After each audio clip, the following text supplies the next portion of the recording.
الزمالك هيلعب الليلة الساعة 9 مع نادي فاركو على استاد السلام.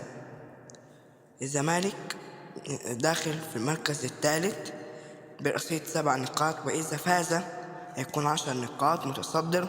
والمصري إذا فاز هيلعب برضو الليلة الساعة 9 مع نادي حرس الحدود، وإذا فاز هيكون الفريقين بنفس عدد النقاط 10 نقاط. وفاركو بيدخل في المركز 21 بنقطة وحيدة جمعها من تعادل، فالفاركو بيحرص عن أول فوز له، عايز يكسب مع الكابتن أحمد خطاب المدرب المحترم، المدرب بعمل شغل كويس جدا مع نادي فاركو الموسم اللي فات.